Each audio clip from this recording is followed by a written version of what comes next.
Sorry guys, just give me one moment. I'm going to respond to Craig, who is calling me. Standing by, Craig. I'm good, thanks, Craig. And you?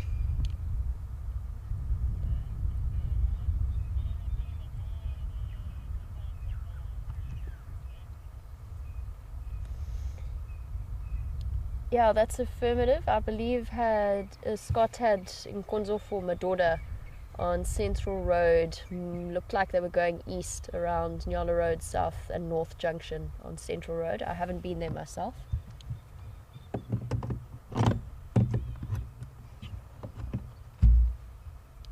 I'm just with the Smafazi Ngala at Gowrie Dam. Sorry everyone, just conferring with one of the other guides, Craig, just to make sure that we coordinate the way that we work in this area to get sort of the maximum possibilities covered in terms of looking for animals. She's got 2 scratches down her side. Didn't that lioness have 2 scratches on her side, on her right side? I'm just trying to think.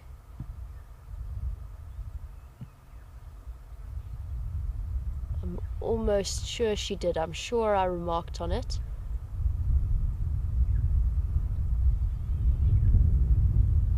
That's interesting. Who are you?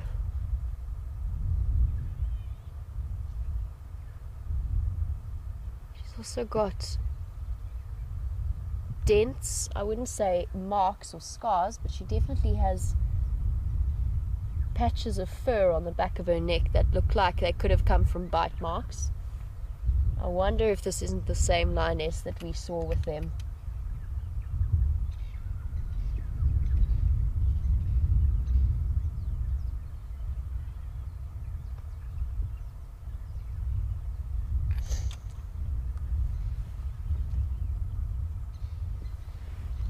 And Raisa, who is one of our regular viewers all the way from Finland, has also picked up on the bite marks on the back of the neck.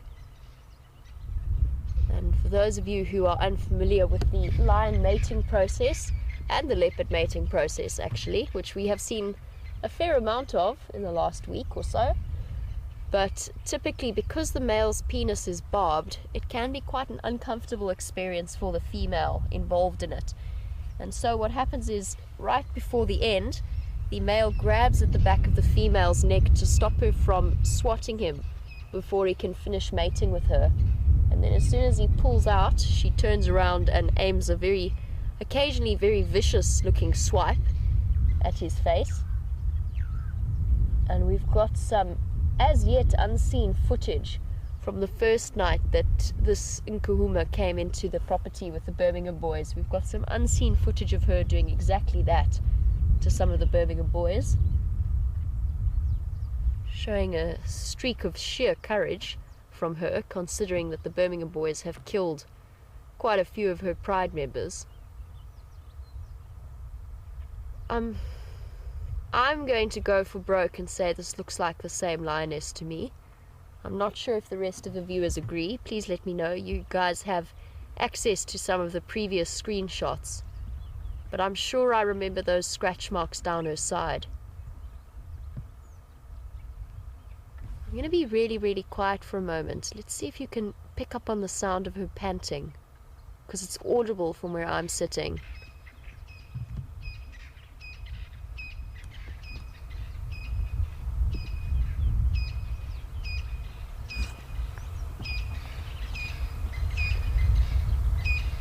Of course, the Franklin have chosen this exact moment to all start shouting, but let's just give it a moment and listen to hear the sound of her.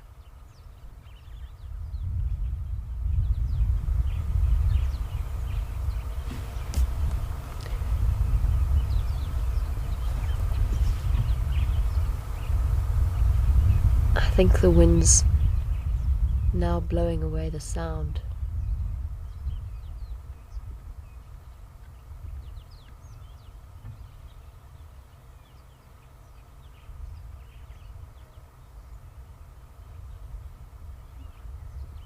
No, I think probably it was a bit of a long shot to try and get you guys to hear it, especially because it is so windy. But usually lions pant like that when they've just had a meal. Although it is warm today, she is sitting in the shade. I'm just wondering why it is she's panting like that. She doesn't look terribly full to me. It's not that gorged belly that we sometimes see when they sit on a buffalo carcass for 2 days.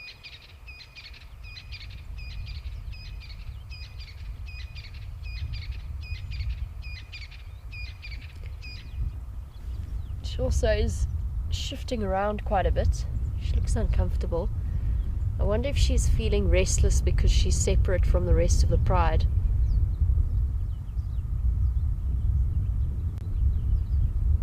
And if we do move away from her, then I think we'll definitely be coming back towards the end of the evening, and let's see what movement she makes.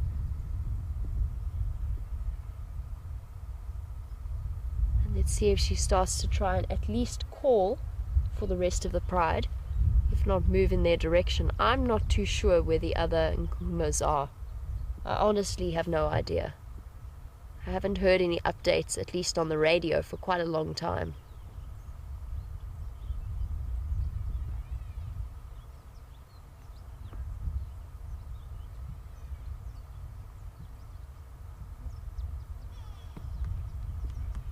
You hear her tail swishing as well.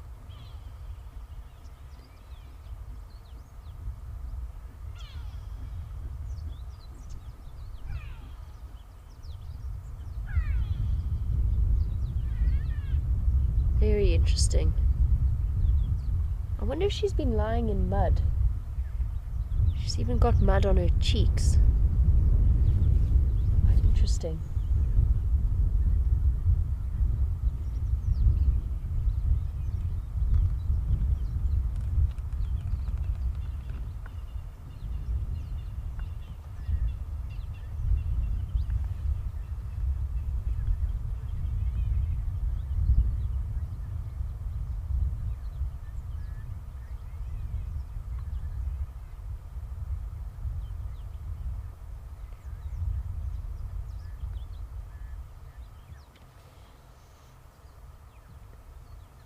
Now, it's fairly unusual to be sitting with a lone lioness in this kind of situation.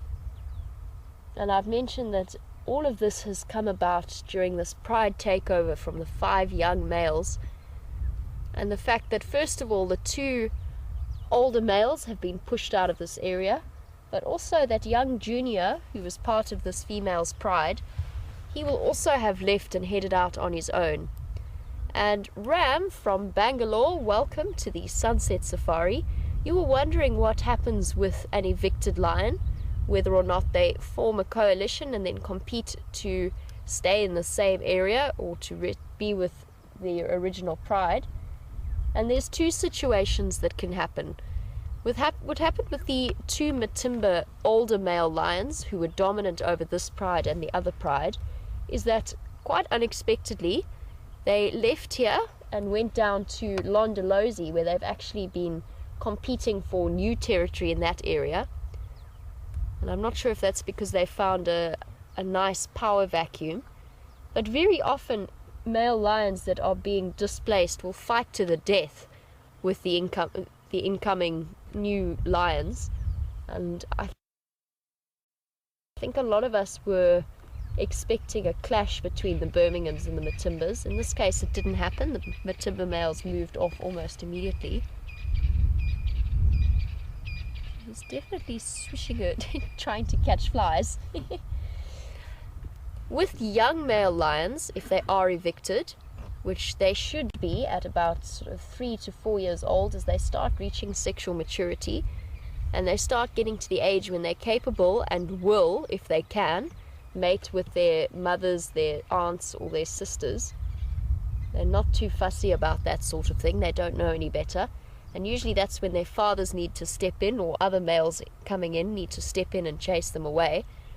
And if they do have brothers or cousins in the same pride, of a similar age, they'll usually hook up with them and head out, but it's not unheard of for them to join forces with other nomadic young males who've also been displaced, and they form together a coalition, and they move almost as nomads until they reach the right age where they're strong enough to compete and chase away other male lions from a territory, and then start to mate with the prides within that territory. So there's a lot of complexities around male-lion interaction. Giving her paw a good clean. Now that quite often, if she starts to yawn and she starts to lick her feet a lot, that quite often is a preceding movement to getting up and moving away. I'd be quite surprised if at this time of day she moved, but she might feel vulnerable as a lioness on her own in the open.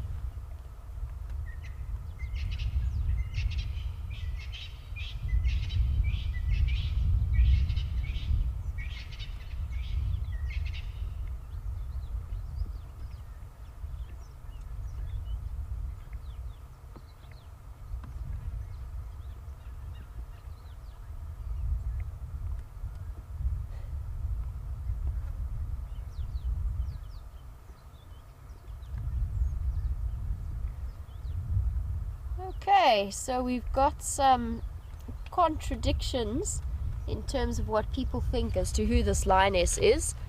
So Jack says no, he's done a full whisker spot comparison. Blair, on the other hand, says yes. Sure, Egyptian goose. I'm shouting. She also looked up to see what that goose was shouting about before returning to her paw clean. So we've got two conflicting opinions. I don't have the comparison shots in front of me, so it's difficult for me to tell. I'm just sort of going off memory more than anything else, and I could well be mistaken. So if you can please, guys, send through comparisons of screenshots of her left and her right whisker spots, along with the left and the right whisker spots of that female that we saw. When was it? It was Thursday morning and then Friday evening that we saw them, or Saturday evening? Yes, it was Saturday evening we had them. Friday afternoon and Saturday evening. And let's see if we can figure out who this lioness is. Otherwise, have a look at the screenshots. Remember that sighting we had just before they started hunting the buffalo, when they came across from Arethusa, and both Brent and myself were there, and there were those 3 lionesses sitting on the termite mound. Let's see if it's one of those 3, or if not, then that tells us it was the female who was originally with Junior. So already we're unwrapping parts of the puzzle, if not the whole thing. Let's see if we can figure this out together.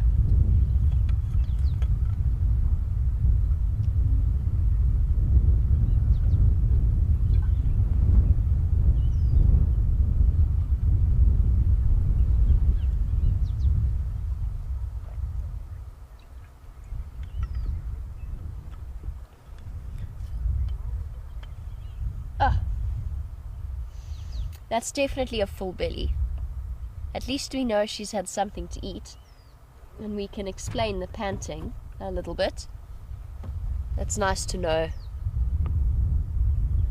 Oh, she's also distinctly pungent, and she's got a cut on the inside of her leg there. Can you see that, Jean-Ray, down and to the right? Is that a cut there? Looks like it. Oh my word, now that she's sat up, she's very smelly. I wonder what she's been up to. Here you go, there's a little bit of blood there. That could either have been caused by conflict with the Birmingham boys or during her hunt of whatever it is she's just eaten. There you go, you see? Said she might get up. That licking of the paws is usually what gives it away. I wonder where she's going to lead us now.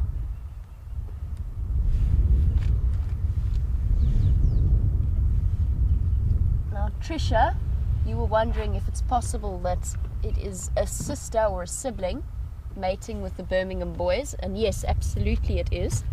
I'm not too sure of the dynamics. of the lions in the Nkuhuma Pride, but it is quite likely.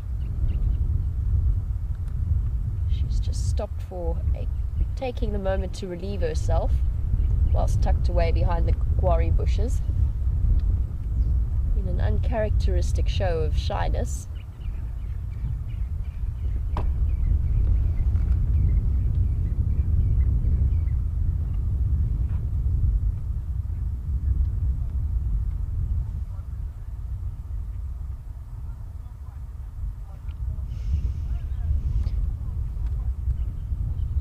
I mentioned as she got up that she's fairly pungent at the moment, and she's also got a full belly. But Dennis, you were wondering how drastically her hunting success rate would drop as a single lioness, and the answer is very drastically. It goes from, in a big pride with males, where the hunting success is probably around 60-70 if they've played their cards right, to right down to about 20% of her hunts. So 1 in 5 hunts that she initiates will be successful. I'm trying to get a look at that injury. It's on the other side. It doesn't look too deep. Okay, she's going to settle down there. Oh well, at least she got up to relieve herself.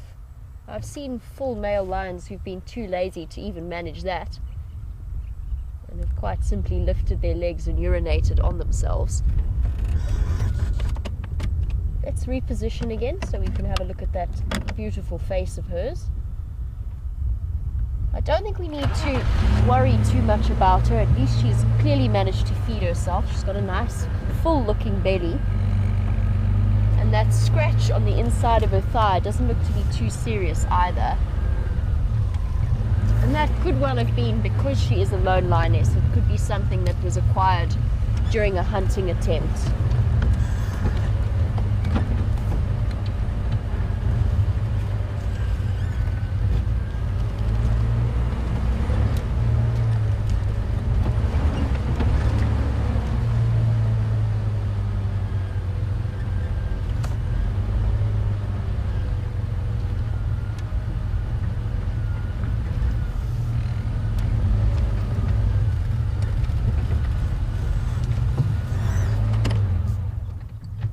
Guys, I'm going to stop there just because I'm going to make a lot of noise if I move any further forward.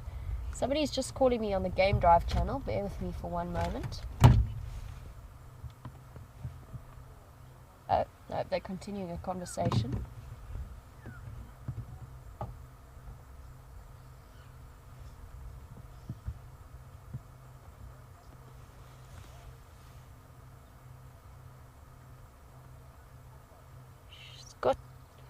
Her teeth are in relatively good condition.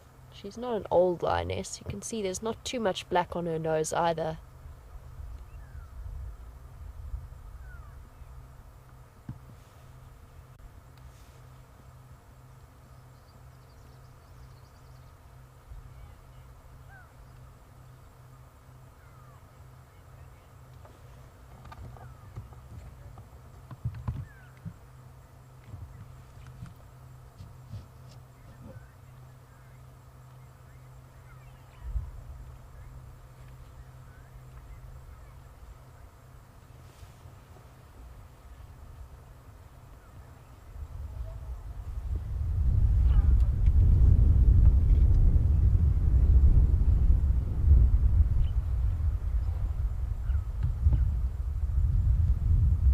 Now, both Jennifer and KG were wondering if she's panting like this because or would a lioness pant if in distress or separated from the rest of their pride.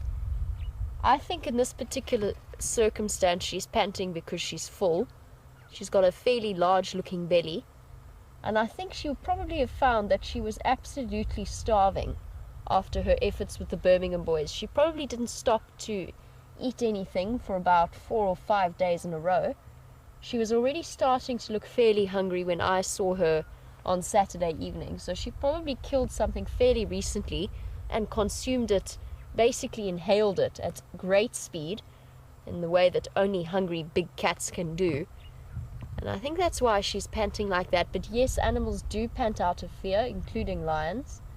If she was incredibly distressed, I think that she would be, there's a chance she could be panting because of it. In this circumstance, I don't think she looks too stressed out. Yes, she will definitely be on the lookout for her pride. She will definitely look to be reunited with them as soon as possible. And I'm sure we're going to see that over the next few hours. I'm not sure exactly how it is that she's going to play this out. She's either going to, with a sort of uncanny ability that I don't quite fully understand, she's either going to just get up and move in the direction that they are, because somehow she will know, or she'll call to them. She'll make very soft contact calls or roars to try and figure out where they are. I think she might go with the first option though. I don't think she's going to draw attention to herself by calling, but you never know.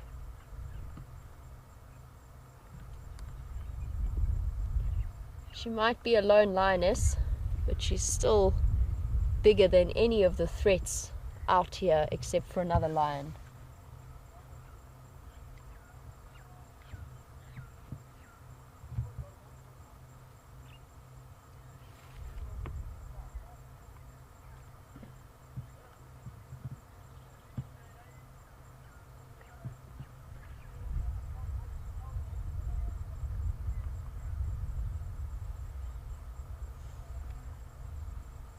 We've got a couple of questions about the way that she's been sitting, and that's come from Dear and Sherry and Dennis. Here we go. Let's have a look. She's got that's a puncture wound on the inside of her thigh. It could well have been caused by a horn or a hoof in a hunt.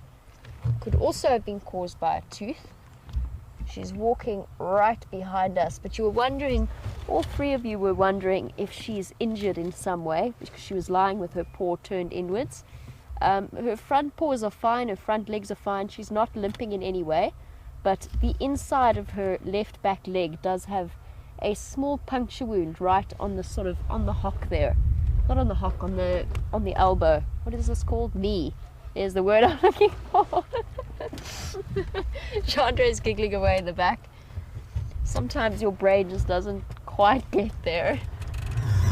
We'll get there eventually.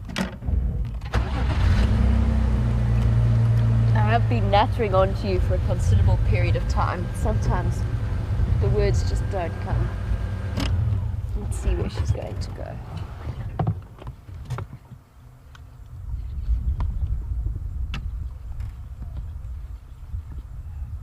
Settle right there, nice in the open.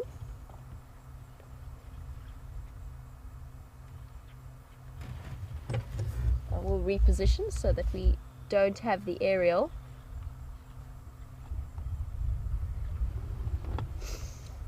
Okay, as I reposition, and to give you guys some time to go through and compare all of your screenshots and try and figure out who this lioness is, let us see what Scott has been up to on his Arethusa travels, and I will catch up with you a little bit later.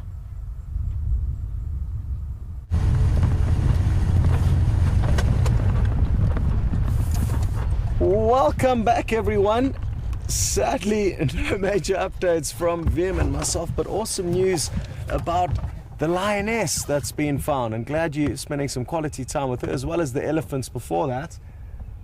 We've driven the whole western boundary of Arethusa in the hope that we may find some sign of the Anderson male leopard, but no joy. And we've just made it to the Arethusa airstrip, and there's a large gaggle of geese. They are Egyptian geese, and they're enjoying feeding on the new fresh green shoots popping up on this open plain.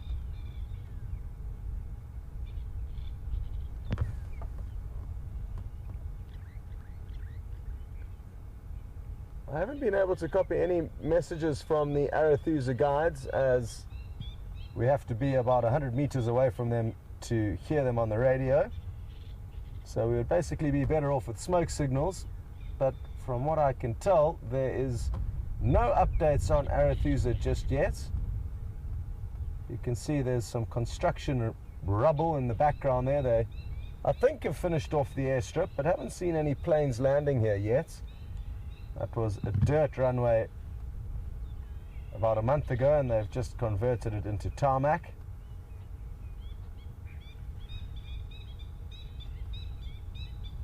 It's turning out to be a beautiful afternoon. It was a little bit hot for me personally to start off with, but it's cooling down wonderfully. There's a very nice breeze blowing on us from the east. And we're going to continue now in towards the area where Sindile, a young male leopard, was last seen yesterday evening. Little water hole there that's filled up with water just from one serious rainfall that we got about 2.5 weeks ago.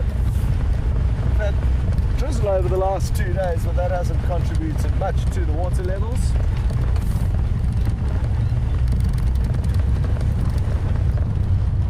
And I'm hoping that we're either going to find Sindile, this young male leopard, or possibly even bump into his mother, who may be heading back into the area where she left him, to check in on him, or maybe call him back to a kill she would have successfully made. So that's what I'm hoping for.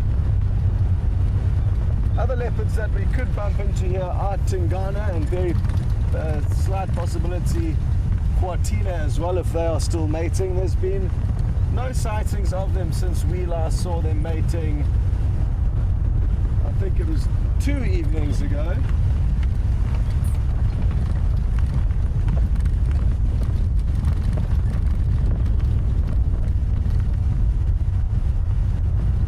I actually also went back to the tree where I first saw Sindile. He was probably only 3 or 4 months old back then, and he had been stuck up in a knobthorn tree for about 3 full days, as his mother had successfully made a kill. It was an impala that she hoisted up into this knobthorn tree, but hyena caught wind of it very quickly, and for the duration of the time that they were feeding on that kill, he was too small to risk coming down and facing the hyena, unlike his mother, who was a bit bigger and bolder.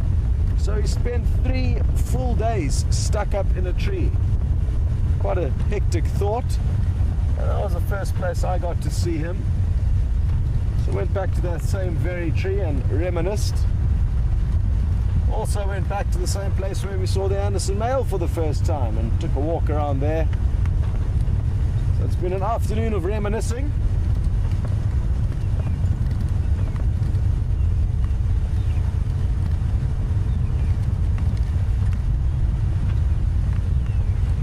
Well, the good news is Jamie is ready to receive you again.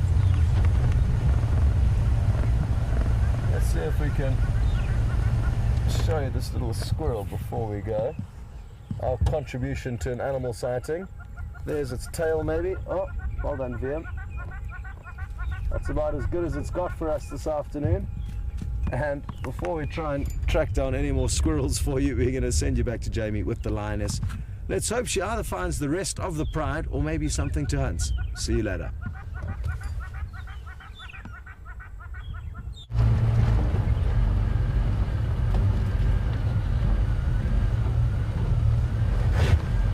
Well, welcome back, and our lioness has just got up and is walking along a game trail east, moving in an easterly direction away from the dam. I'm not too sure where it is she's going. I'm just trying to stay with her. It's quite early in the afternoon for an animal like this, a big cat like this, to get up and moving, but there are no set rules, and I'm sure as a lioness on her own, she doesn't feel very settled. She's probably looking to make her way into more cover, or she's looking to reunite with the rest of her pride. And how cool would that be to see, after her long separation, to see the rest of them once again? I'm sure it would be a very affectionate reunion. She's just about to pop out here on the road. There she is. I don't want to disturb her. Can you just let her go ahead of me? She's done a lot of stopping and looking back over her shoulder. You can see that tail swishing in that way that it is. She's not a happy cat. She is unsettled. And looking at her belly now, it's not an enormous meal that she's had. I just need to get into contact with Craig. Let him know that she's now changed direction once again. Craig, she's now mobile north into the block, just where the dam wall meets Mvubu Road. She's heading up into the block.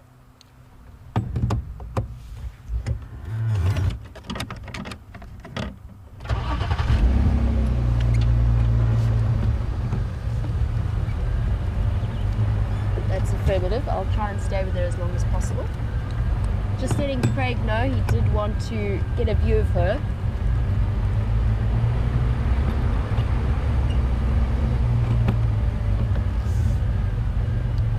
That's affirmative. There's a big game trail that leads northeast in there. You'll see where my tracks go off-road.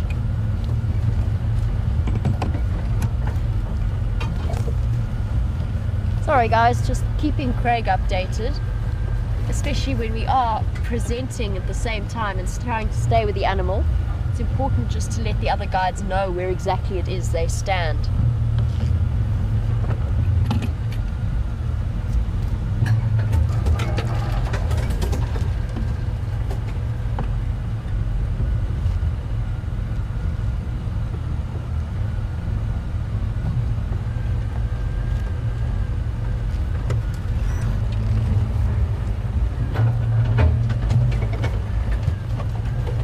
Got her on her own, away from the Birmingham boys.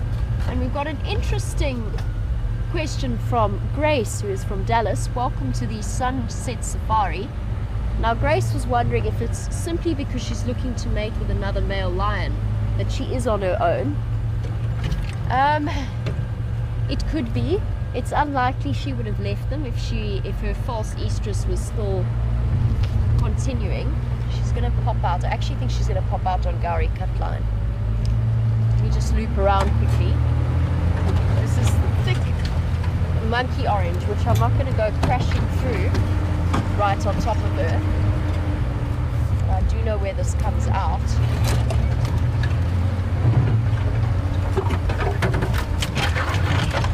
Very interesting that she chose to walk this way.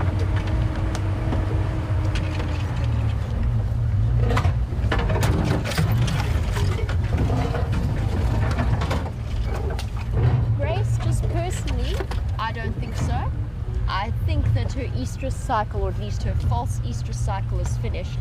Typically, if a female is still in estrus, whether it's false or genuine, the male is not going to let her out of his sight, and she doesn't want to leave him either. So, like we saw with Kwetile, she stuck to Tingana like glue.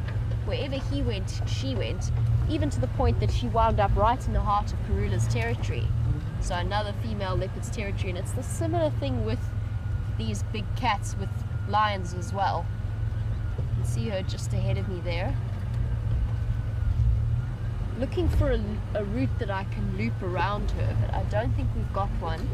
We are going to come out onto Gowrie Cut Line.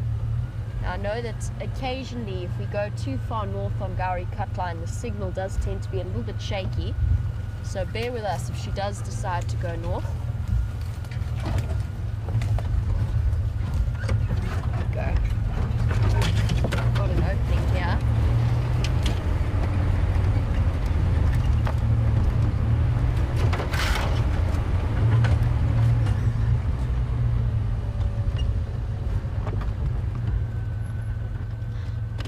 Oh, you can hear the impala alarm calling and her presence. Oh, she's very smelly. My word. What have you been up to, madam? That is quite honestly, she must have been rolling in lion scat. She must have been.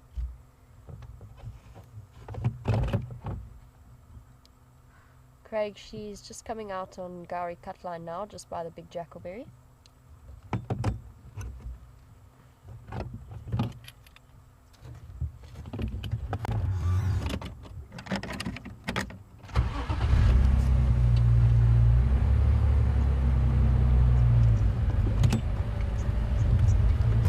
It's affirmative, Kribis. She's just going into the Milwaukee now, the big Jacobberry on Gary cut line.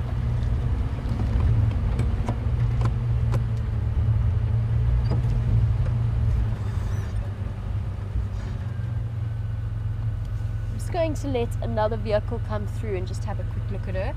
She is going to disappear off into this drainage line, and he's just got here, so I'm going to let Craig go ahead and just have a moment with her. We're going to follow behind.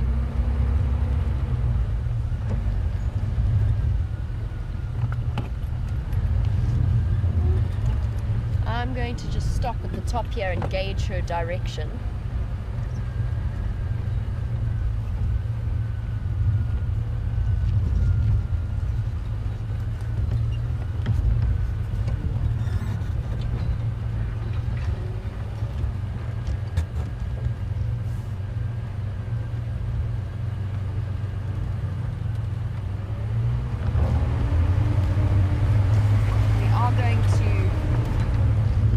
Chance if she continues east, we're going to lose sight of her.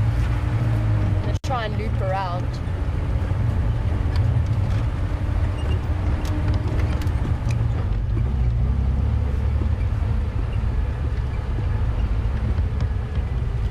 There she goes up the bank.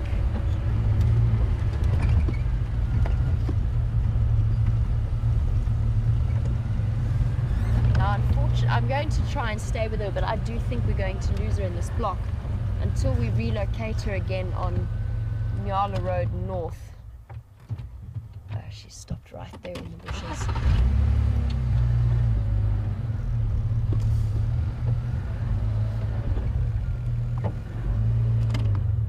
Here she goes up the bank and disappearing off into that block. Let's try and stay with her for now and see how our signal goes. I'm going to see if I can follow her. Yeah, she's definitely eaten.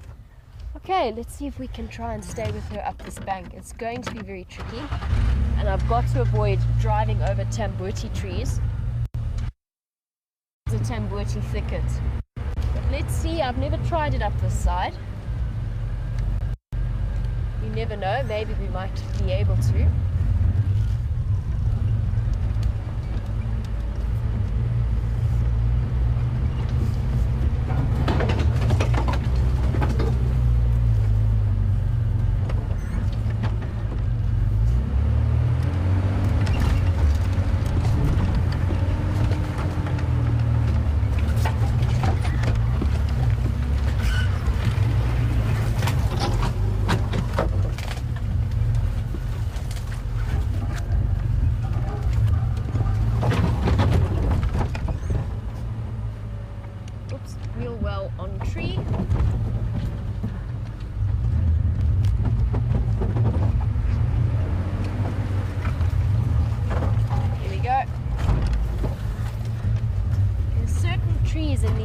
Lines that we have to avoid driving over. They're very, very important ecologically. The other trees that I'm driving over quite happily are bush encroachers, and they're quite a lot more resilient. Okay, keep your eyes peeled for a tawny coloured, rather smelly lioness who's disappeared in here. Oh, going to end interestingly for me.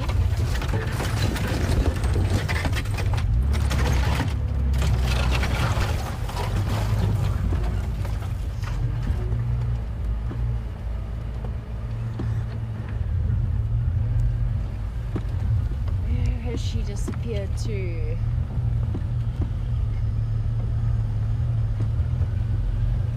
She's definitely on the move. Definitely on the move in this general direction. There she is, got her. Still walking. Going to have to go over a guarri bush. She's still there, we've still got her. Whoop.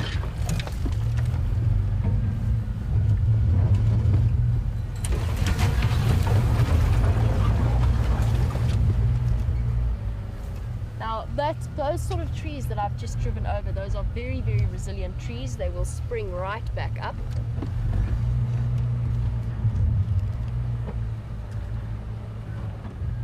Just keep finding a way. It's getting very, very thick in here. There she disappears off there.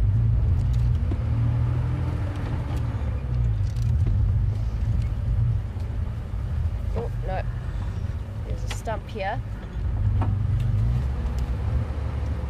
Can't go that way. That way is... There's a dead buffalo. Is it? That's a dead buffalo, right? My goodness me. Let me just hop on the radio and let Craig know. Yeah, Craig, there's a dead nyari here. Buffalo kill. There we go.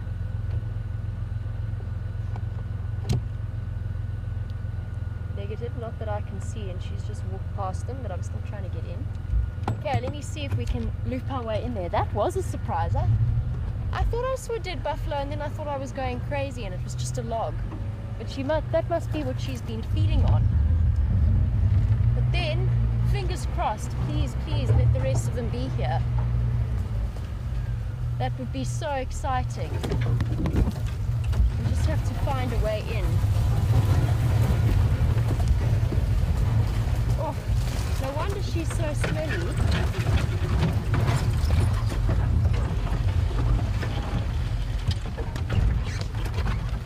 That's a permanent. Keep coming east. Oh, my word. I wonder how long that's been there. Oh, quite a long time by the smell of it. Yes, the rest of them are here. What wonderful news. How exciting is this? There's at least 2 lionesses there. Oh, Craig, I've got at least 2 of them here. How wonderful is this? So she's not a lioness on her own. Oh, what wonderful news. The Nkuhuma's back on Djuma at last.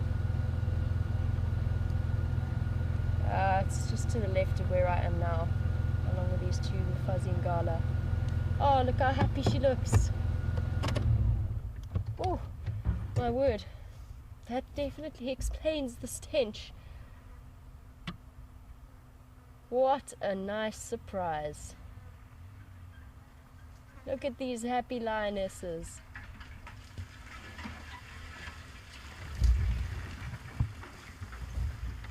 Okay, let's try and figure out a way in so we can get an idea as to who is here and how they managed to pull down what looks like a full-sized buffalo with just the 2 of them.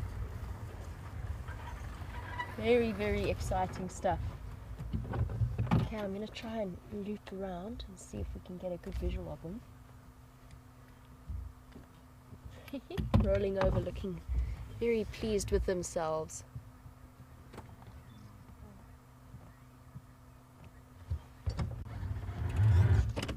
Are we definitely on the wrong side of that?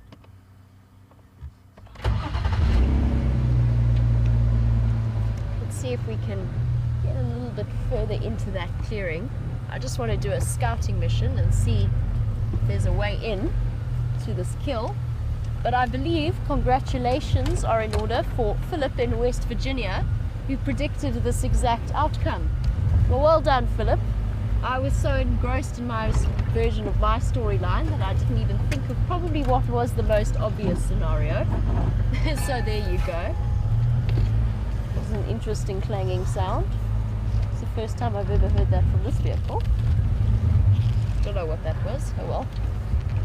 I think I found us an opening. Let's go find out who's here. I'm very definitely keeping my fingers crossed for Junior. It's been a long time since we've seen him. And I am still wondering as to how these lionesses managed to take out, I can only see 2 of them, how on earth they managed to take out a full-sized buffalo.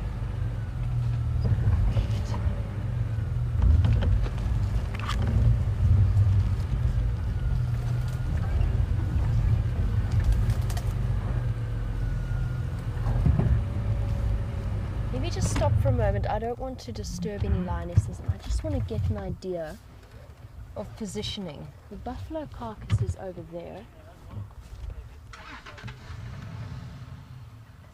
There you go. You can just see it behind those trees. Got 2 adult lionesses that I can see. Is there another one somewhere here? And if not, these 2 have pulled off a seriously impressive feat of taking down a buffalo on their own.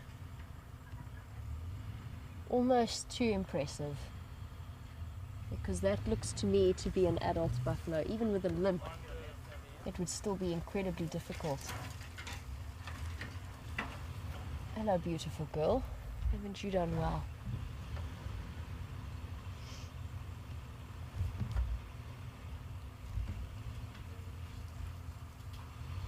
She's looking very pleased with herself. Okay. Let's seriously hold thumbs that Junior is somewhere here. I don't know why it is, but I'm so hopeful that he's still around and for some indication that he's still alive. Because I'm just trying to see if that female at the back is an adult. Yes, she is. Okay, so it's not the sub-adults that I thought it might be. Sure. These females are a force to be reckoned with. If they did take down this buffalo on their own, which it's starting to look like they might have, they are seriously impressive creatures.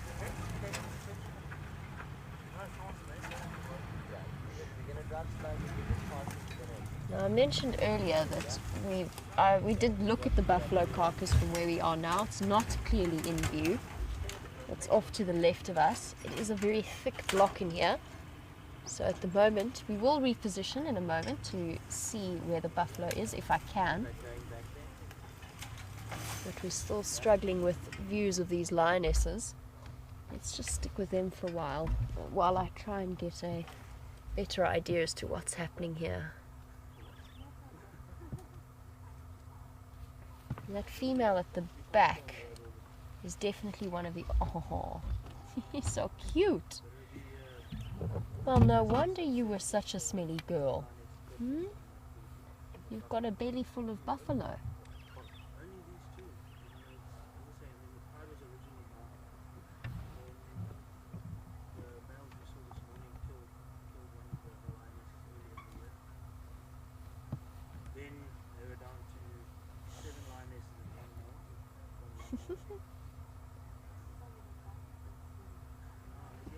That's definitely a lioness in high spirits, trying to catch the flies.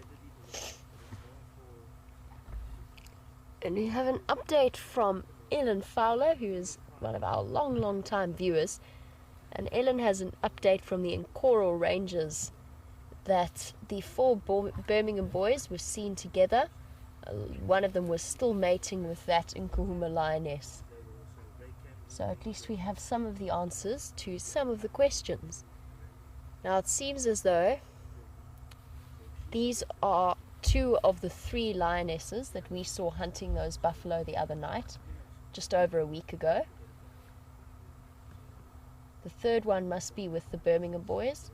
The 4th one is still a bit of a mystery. She disappeared off with Junior and the sub-adult lioness. We still just don't know. She's going to go and greet what could well be her mother. That lioness at the back is not young. Oh. Look at how strongly bonded these cats are. Oh, sweet. And then there were 2, at least temporarily, in the Nkuhuma Pride.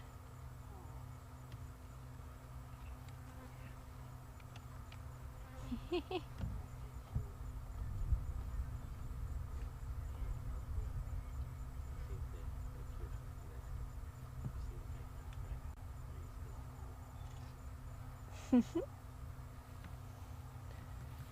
think she's going to go back to her. Yep. Flopped down. Now, how on earth these two females managed to take down a full-grown buffalo, I'm still not sure. I'm going to have to do a loop around so that I can double-check how they managed that. But Miss Jin from Texas, you were wondering what would happen if the Birmingham boys came across this carcass. Here comes the older female. And whether or not they would share it now or whether they would steal it from the Nkuhumas. Difficult judgment call. Oh, affection there between the pride members. It's a difficult judgment call. I don't think they would share it. Just a guess. I think that they would chase them away, even though they have been seen mating with the female, that younger female. And the reason I say that is because they have shown such inexperience that I think their initial movement would be to chase the Nkuhumas away. The Nkuhumas might still be able to wheedle their way back in once the Birminghams have eaten a little bit of it. But I think, given their age and the lack of experience that they've shown, even in that mating process with that one lioness, they've shown that they don't really know what to do with her because they are so young. I think they would initially chase them off.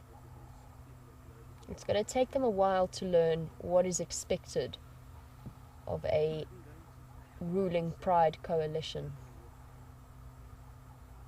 These are two very, very happy looking lionesses. And interestingly enough, we appear to be in the sight of another buffalo kill. I'm just looking at where the lions are lying, and they're surrounded by the bleached white bones of a previous kill.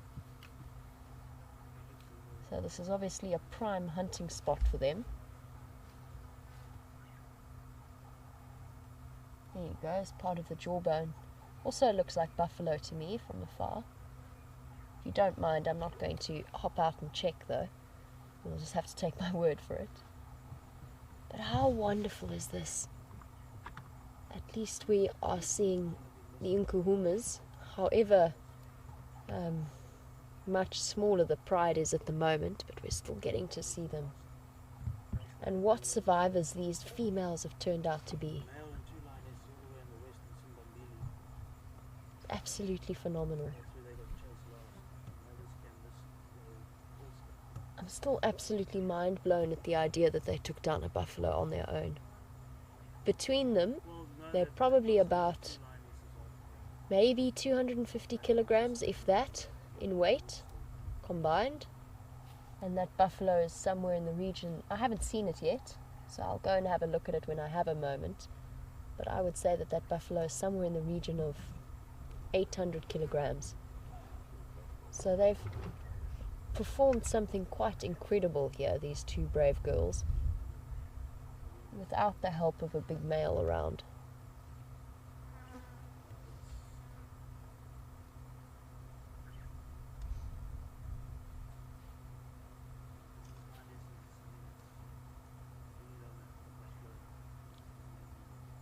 But that could well explain that injury to the inside of that lioness's left hind leg.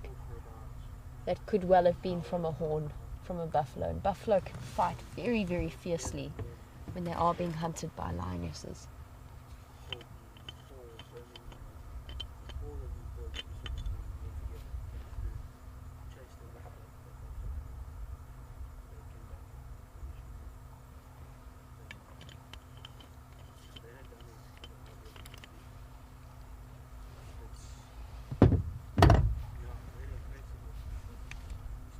Well, I'm sure you must all be as thrilled as I am that these lionesses are back. For the time being.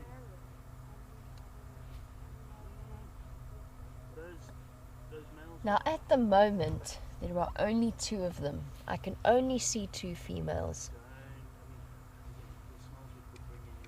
I've been keeping my eyes peeled for any others, but that is all I can see at the moment, and that kind of makes sense if we consider what's been happening around the area and what we have seen. Now, we know that there were three of them hunting buffalo a week ago, coming from Arethusa across into Juma. We know that there is one young lioness mating with the Birmingham boys, so she probably came from the 3 females, and these are the other 2. And then we know that Junior split off along with his sub-adult sister, the little female, the last surviving little female, as well as another older female from the group. So it's interesting that the pride has split in the way that it has. That other female who's mating with the Birmingham boys, she will reconnect with her pride, with these other 2, over the next few days, as soon as that false estrus session ends. As for the other 3, it's very hard to tell. It's not unheard of in the middle of a pride takeover for prides to split off and head in different directions. I know that it happened with the Shimungwes, and I know that it's happened with the Nkuhumas before as well. Over the last sort of 10 years of their history, they did go through quite a trying time every now and again. And during a previous pride takeover, forgive me, I don't remember what year it was, but the pride did split off and it was unknown how many survivors there were. So it's not uncommon for it to happen.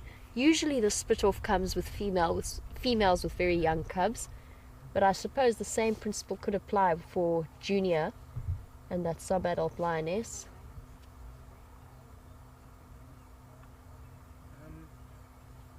When they're cubs, hyenas, then any new males come to But really, really fascinating stuff. I'm thrilled to see these guys back again.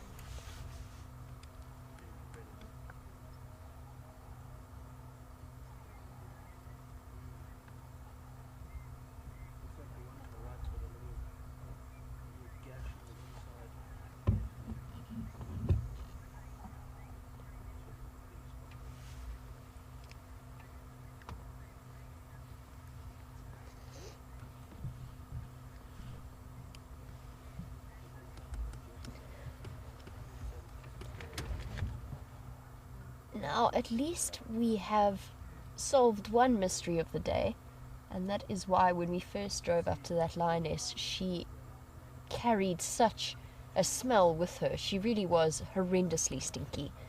And both Susie and Marie from Chicago, welcome to the Sunset Safari. I'm glad you can watch us or we keep you going through your work hours. But you guys were wondering why it is that she was so smelly. That was obviously before we found the carcass. But I know that domestic house cats are very clean. Lions are not. They don't have quite the same standard of hygiene. They think nothing of rolling in a smelly carcass or even in other lion scat. And it just helps to increase their pungent aroma and possibly even scare things away. Oh, there you can see the wound on the inside of her leg, Gendre. If we go down a bit to the right. Here we go. Here's that hole that we were talking about. It's quite deep, but it will heal up very quickly. It's amazing how resilient these creatures are. Ouch. That was almost certainly a buffalo horn. Ouch. Sorry, but yes, Susie and Marie, they're not terribly good at hygiene. They are often quite smelly. And that's because for the most part they don't need to keep themselves too secretive. The bush positively reeks of lions when they move through the area. And they use that very strong scent to help keep other predators, competing predators, away. Leopards, on the other hand, are much, much more fastidious. Much like your domestic house cats, they'll keep themselves very clean. Although you say domestic house cats are clean, my cat at home is definitely not, but I think she might be an exception to the rule more than anything else.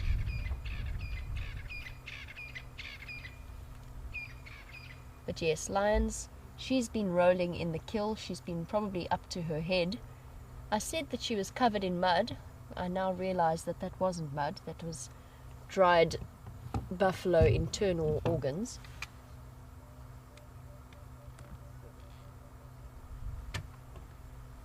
Now, this is where the fun comes in. We made our way in, but without going to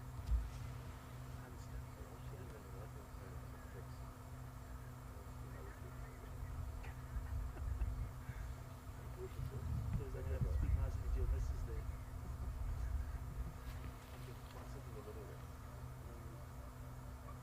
If all else fails, just put your head between your legs and Now, we had a question from Sharon in Pittsburgh about how it is that lions show affection in terms of vocalizations. They don't purr, although they do make a very distinctive growling sound when they're trying to seduce the males to mate with them.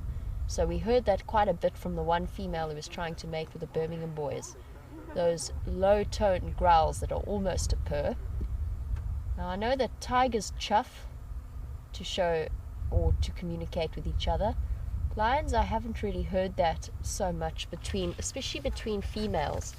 Females actually tend to be a lot less affectionate with their pride members than males tend to be. But a lot of the affection is not vocal. So it's shown through visual cues and then physical contact, like those head rubs that we saw earlier, where they take that opportunity not only to rub up against each other gently, but also to pass their scent onto each other. So it's a sort of mutual exchanging and common bonding through scent, through the smell that they carry, because that's particularly pungent around the face. So not only when they rub cheeks, it's not only physical touch, it's also that affection through the exchanging of smell. So much of their communication is through visual cues. Ouch, that hole is right in the wrong place. That must have been really quite painful. Doesn't seem to be bothering her though. She wasn't limping at all when she moved through here.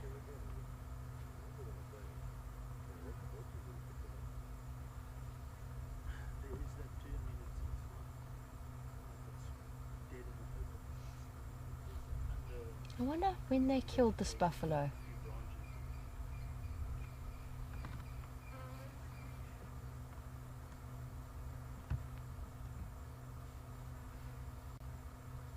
This older female is up.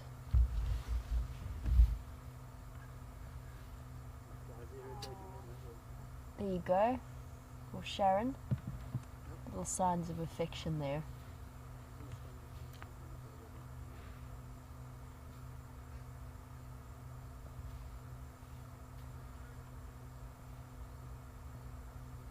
Sure, it seems like every time I see the Nkahuma Pride, there's one less member. At least in this circumstance, we know that that other female will be making her way back towards them.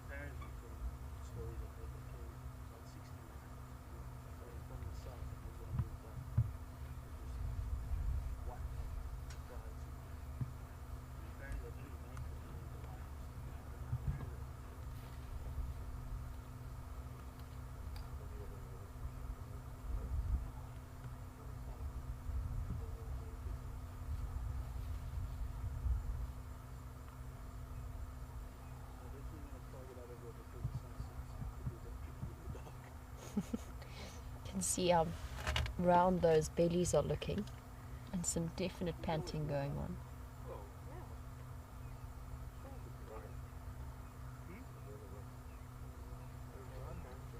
I'm still scanning the bush around us for any sign of any other lions. I really was keeping my fingers crossed that we might see a more reunited Nkahuma Pride. Unfortunately, that doesn't seem to be the case.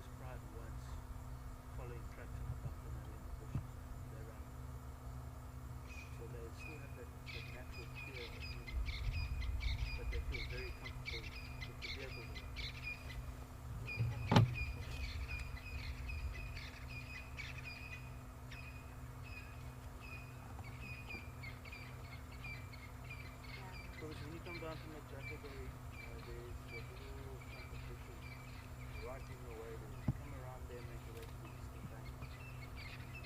Now, I promise when I have a moment, I'll have a look at the buffalo carcass. From the limited view that I can see of it, I know, Tricia, you were wondering how much of it is left, and I'm sure many of the other viewers are also wondering. And I can still see from what, peering through the bushes, it still looks like there's a lot of it left. She's going to go sit back down again, never mind. I thought she might go and feed on it a little bit more, but never mind. But we will take an opportunity at some point to reposition. I just went into the first gap that I could find so we could see these lionesses. Tricia, it looks like there's quite a lot of meat left. It definitely has that look to it, like only 2 lionesses have been feeding on it rather than a whole pride. And you'll remember from the days of the Nguma pride in their prime, so to speak, when I first started working here, and they took down 2 buffalo, or 2 or 3 buffalo I think it was, in the space of basically 2 weeks. And it took them about 2 days for an 8-member pride, including a young male, to work their way all the way through. So this buffalo is going to keep these 2 females well fed, provided they don't meet up with any marauding males like the Birmingham boys.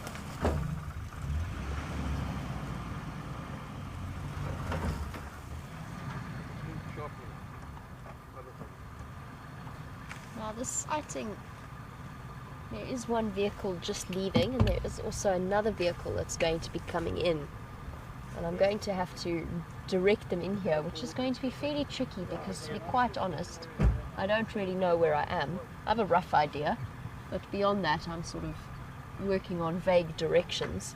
I basically just went off following the lioness. I also want to do a thorough loop around and just check. Let's go and have a look at the carcass and just make sure that there's no other lions hiding in the bush. And while I do that, let's head across to Scott and see what he's been up to, and I will catch up with you a little bit later.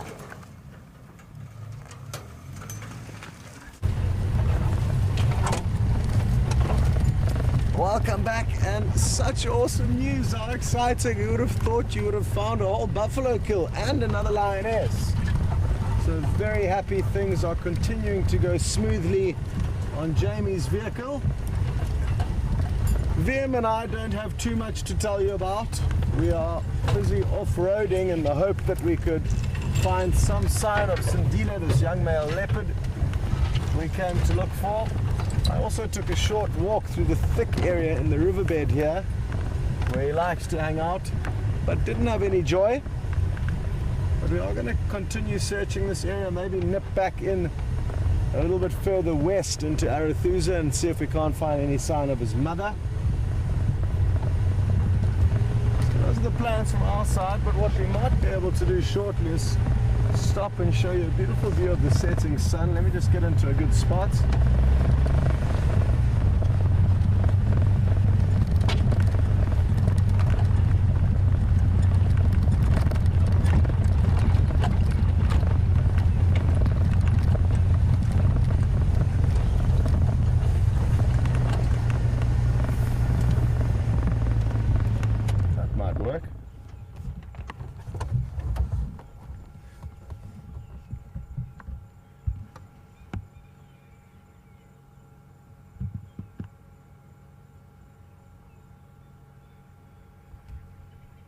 The wind has dropped and it's just a very, very slight breeze at the moment. It's a beautiful evening. You can hear a red-crested coron calling out in the background.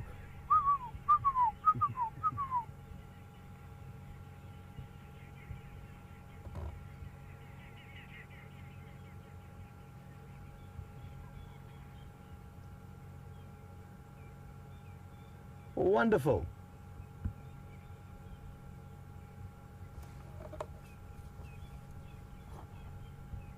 Now, I'm not sure exactly where you guys are with Jamie and the buffalo kill, but I'm guessing you're not going to be seeing a sunset from there, so that's one of the perks of having two vehicles out on the safari.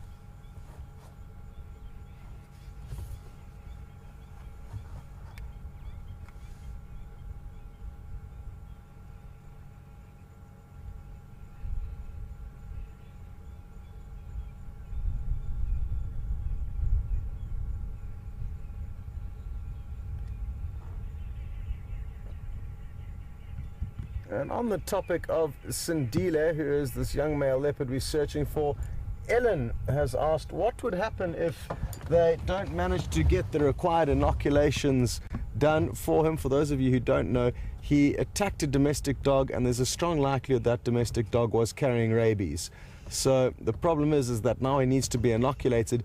Ellen, if he does not get the required inoculations or the collar, which I think is unlikely to happen, but if it does not happen, then it would be the law that requires us, or not us personally, but the Sabi Sands, to exterminate that animal. So he would need to be euthanized if it does get to that point, but we're still a long way off from there, Ellen, so I don't think we have to worry about that, but that is the reality of the situation if he doesn't get the required treatments. So sad news, but the reality behind it is that he is potentially now carrying rabies, and he could further spread this terrible disease off to other animals, which is the last thing we want. Obviously a very tricky scenario for anyone who's involved with it. And like I said yesterday, hopefully in the coming days we'll have a little bit more info from the Sabi Sands on the results from the tests done on that dog, because it'll obviously make a huge difference if it wasn't in fact rabid, and then we can all calm down and relax again. But for now they are following the necessary steps, or doing their best to do so.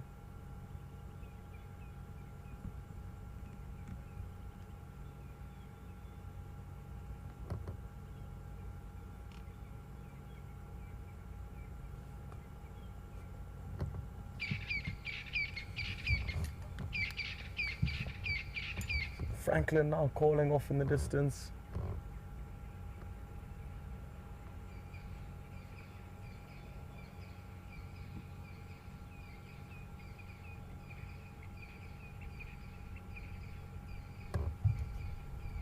Well, I don't think we're going to be able to show you the sunset in its entirety, as Jamie is back in a good spot with the view of the buffalo.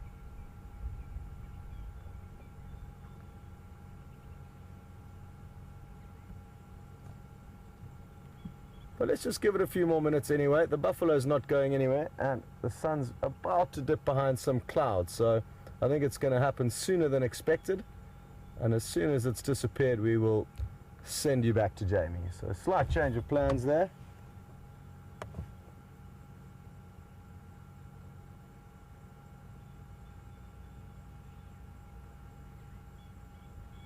And while we watch it disappear, we can just sit in silence and enjoy.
Well, the cloud that I thought the sun was setting behind is kind of dissolved, and it looks like the sun is only now dipping below the Drakensberg.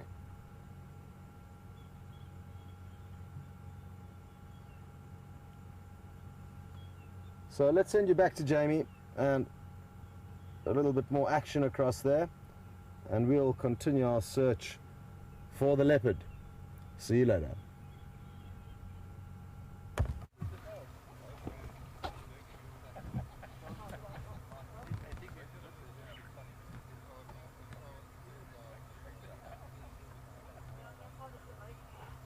Welcome back, and we've taken the moment to reposition just to give you a slightly better view of the carcass. It's right in the middle of quite a thick block, so the visual's not fantastic, but one of the lionesses did get up to go and start feeding, and you can see what I mean when I said there's a lot of meat left.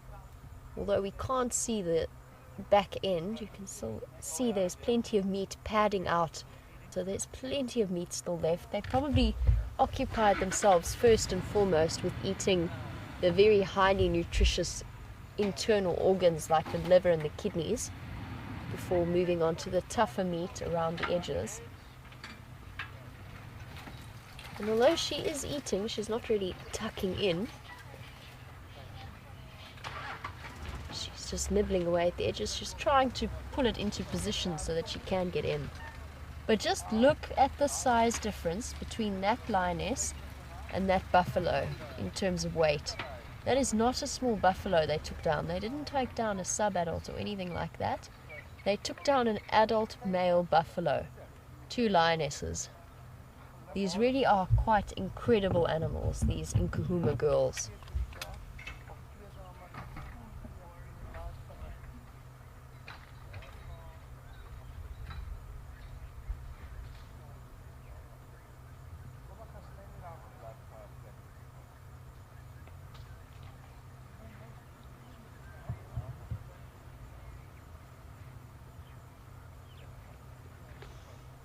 And she's tucking into the bitter... Oh, she's got the eye. That was fairly gruesome. But Mary in Michigan, welcome to the Sunset Safari. You've mentioned that before the rains there were a couple of old Duggar boys who were limping around and looking in fairly poor condition. And you were wondering whether or not it was possible it was one of those. And absolutely, that was my first thought as well. That was my first consideration. Looking at this buffalo, it's very difficult because it is in a thick area, but it doesn't look thin by any means. It looks in fairly good condition, but I can't see its back legs. The legs that I do see look fine, but I'm sure there's a good chance that it was limping with some sore ankle or something along those lines. Just a weakness that might have made it a little bit easier for these 2 girls to have brought down a buffalo like this. And she's decided it's not worth the effort of peeling back the thick skin around the rump. She's instead tackling the muscles around the face and the jaw.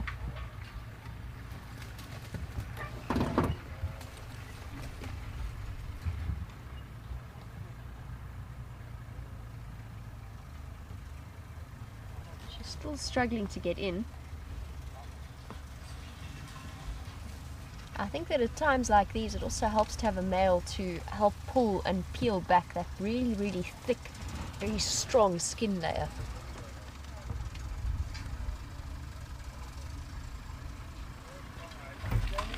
Hey, how are you? Just saying hello to one of the Buffelshoek landowners. Giving it a good tug, trying to get in there. You can see the way she's trying to angle her face so that she can use the scraping edges of her molars to get in as well. Still struggling to pull that skin back.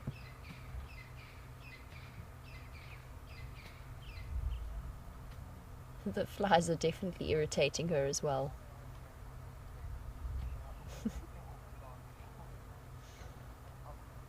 Either way, a buffalo with a limp is still a considerable challenge for 2 lionesses. These buffalo are incredibly powerful and they fight obviously they fight very hard and very enthusiastically to stay alive.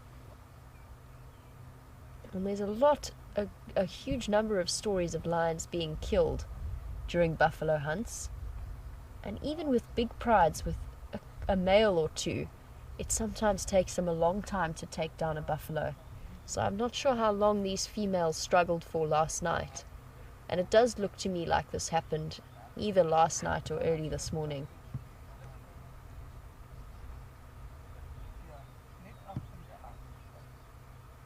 She's given up on the face now. Gone back into the stomach cavity to see what she can get from there.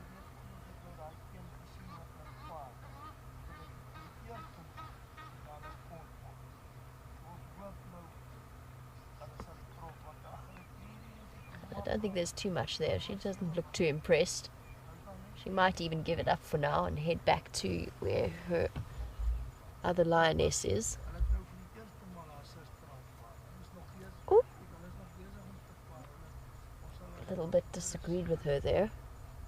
She didn't throw up, but she did gag a little bit. And there she's going to make her way back to the other lioness.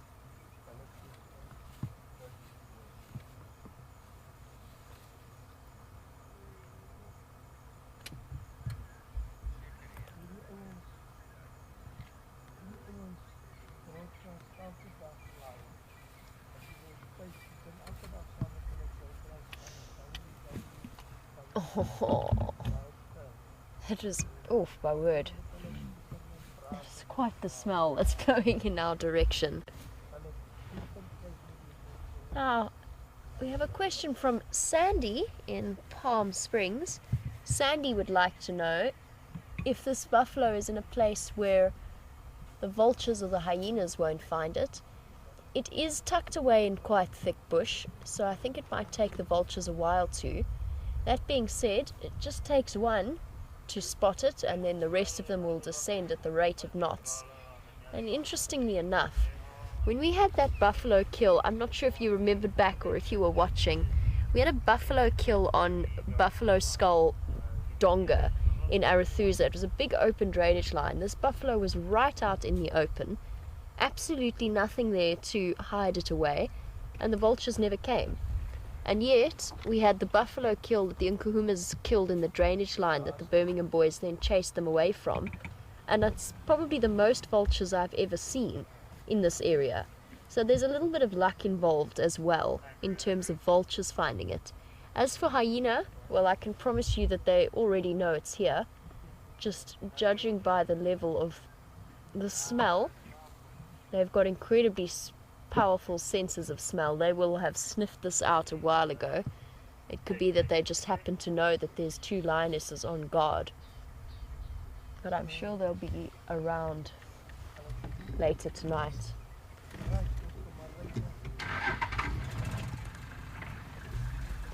I'm just going to reposition slightly so that we can get a slightly different view, and also so that we can light up the scene a little bit in a moment.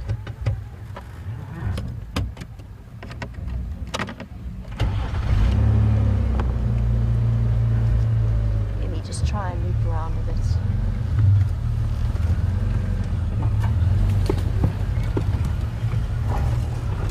Oh, got another full-on whiff of it.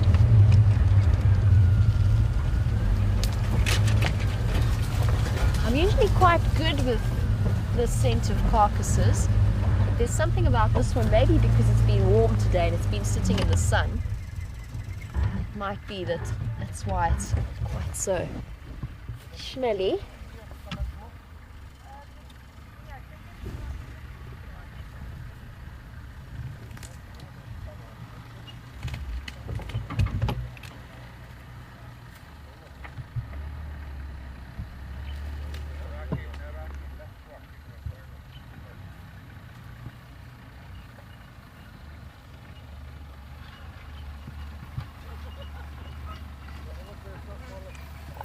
Well, hi Steve. Don't worry, you didn't miss too much action.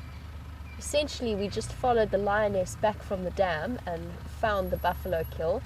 We haven't seen any of this happen. I think that this buffalo kill is from sometime, maybe last night, possibly earlier this morning, but most likely last night. Cheers, Quibus.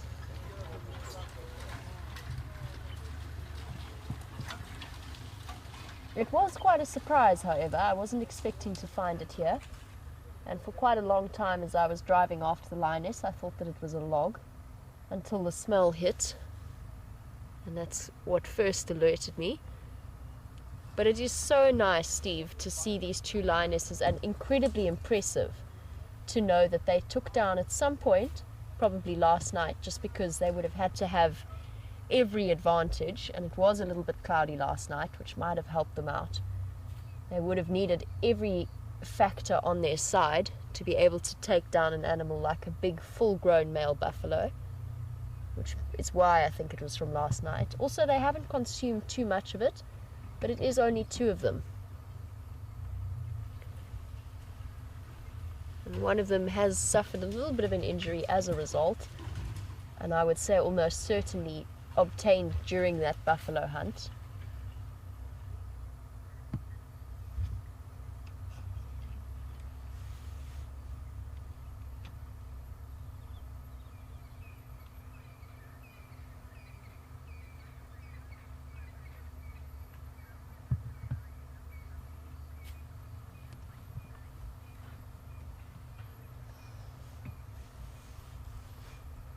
And they definitely do have very full bellies, as she lies there on her back like that. You can see it very clearly. And sorry, Raisa, I should have been more clear. They have opened it. They've opened up the stomach contents. The stomach contents are out, which is why what I originally mistook for mud earlier on when we first saw it at the dam. No, they have opened it, and they've fed on probably all of the organs, although I can't see fully into the buffalo. What I meant by she was trying to open it is she's trying to now that they've consumed most of it from the abdominal cavity that they can reach, she's trying to pull and peel back the skin from around the muscle of the rump and then the shoulders. And it is a surprisingly large amount of very strong connective tissue.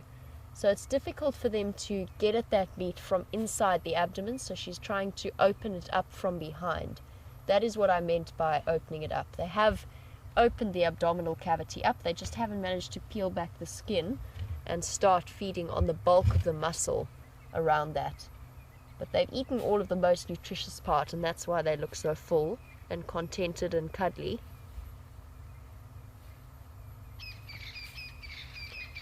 And I'm so impressed with these two. You know, the other day we saw 3 of them, or the other night we saw those 3 of them hunting when both Brent and I were on that sighting. And we saw the lions rushing forward only to be chased back again by the buffalo that they were trying to hunt.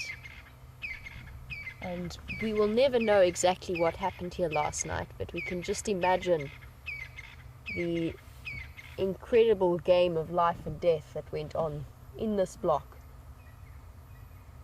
in the dark. It's actually quite a phenomenal thought.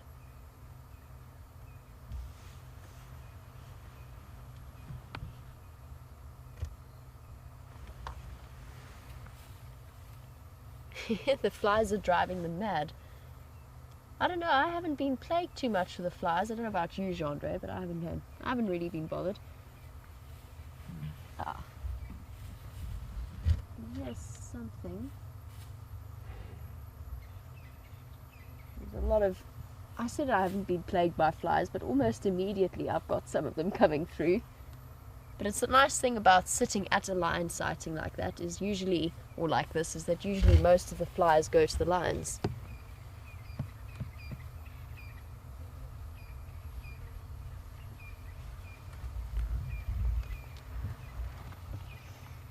She's gone to reposition herself. Oops, sorry. Got my head out of the way. We try and re-angle our light a little bit.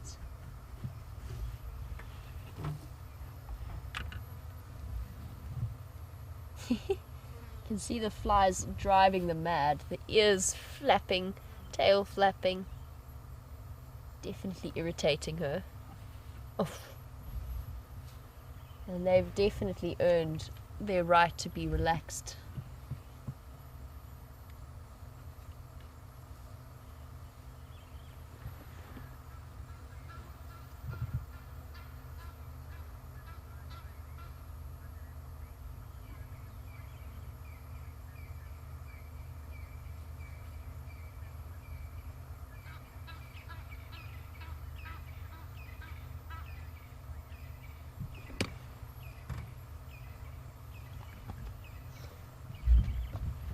Now, there's some confusion about who these two lionesses are.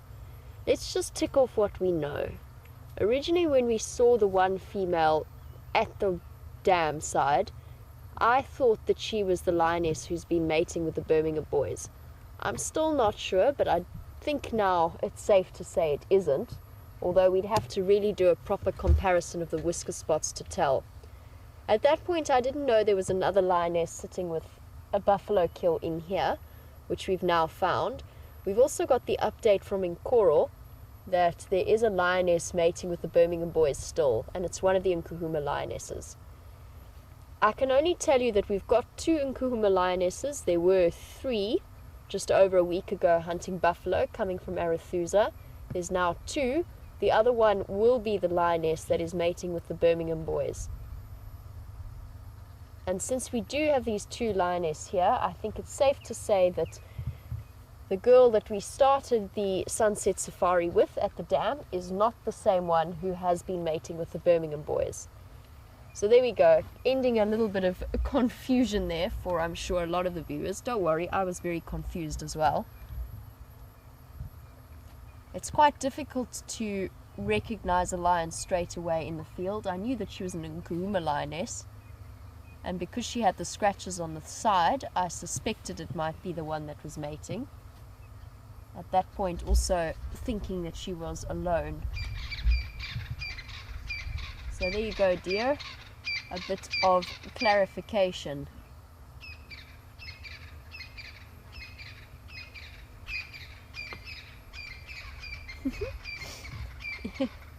A little thin tree trunk makes a perfect paw rest at times.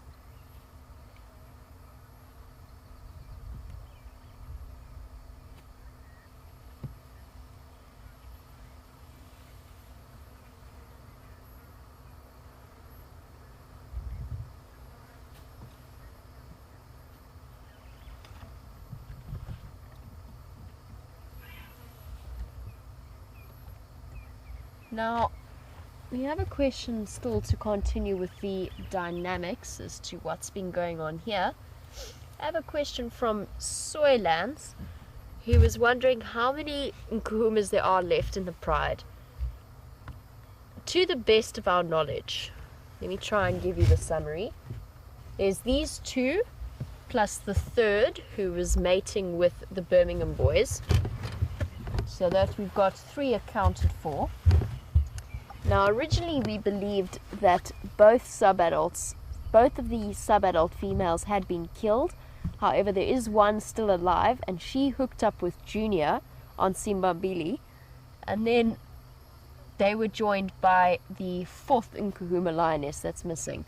So there's 3 of them last seen on Simbambili, which was one Nkuhuma lioness, Junior, and the subadult male. And then there's these 2. And then there's the female who's mating, which essentially makes for 6 individuals left of the Nkuhuma pride. Not too bad. That's actually much better than we expected, especially with that one sub-adult cub still surviving. That's really, really good news. Why she chose to stay with Junior, we don't know. And it's something that WildEarth has never been able to actually show on one of our live safaris, because they've only ever been seen across our boundaries, either on Simbambili or Buffelshoek. And every now and again we'd get this tantalizing update that they were moving across by Gowrie Gate, but we never quite managed to catch them in the act, so to speak. But I hope that kind of answers your question. It is a little bit confusing at the moment, and that is just because they're in such a state of flux right now. These lions are kind of all over the place. So there's 3 somewhere, probably Simbambili. There's 2 here, and there's 1 mating with the Birmingham boys south of the property. That's it, I think, as far as I know. To the best of my knowledge, that is it. And I must say, these 2 have shown themselves to be a force to be reckoned with.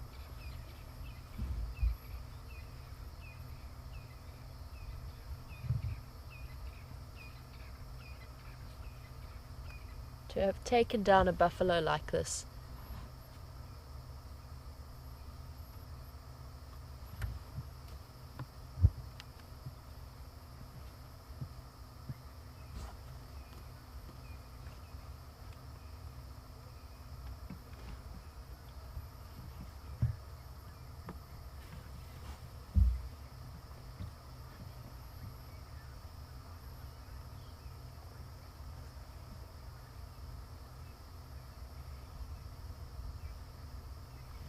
Now, fortunately, at the moment in our position, we're not on the smelliest side of the buffalo carcass.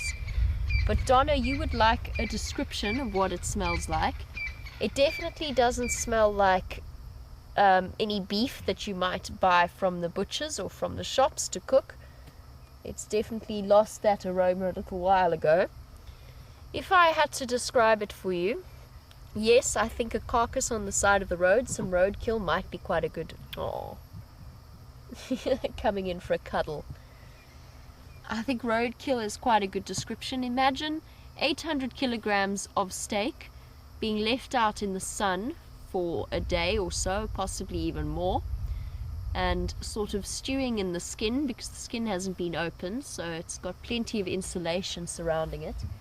And then factor in the combination of lion's-CAT, which is kind of been sitting, moving through their digestive system. And especially when they first have a kill, they eat the richest organs first, which usually gives them a bit of diarrhea. So there's a couple of those scattered around. And then last but not least, there is the grassy overtones of the stomach contents. So that buffalo has eaten grass before it died, which were then busy fermenting within its abdominal cavity and have now been let loose in creating the mush that you can see covering the elbow of this lion or this lioness. So sensory update, it is quite, in summary, it is quite smelly here. It's a smell that I'm very used to, but it is a smell that takes it up to a whole different level in spring and summer. Just perfect paw rest.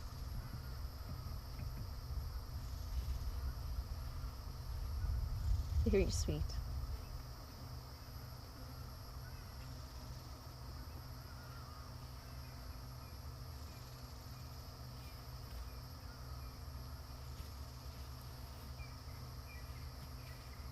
It's an oddly peaceful scene. I mean, I know that we're right next to a buffalo kill, but we've got these cuddling lions and the evening chorus of all of the birds putting themselves to bed.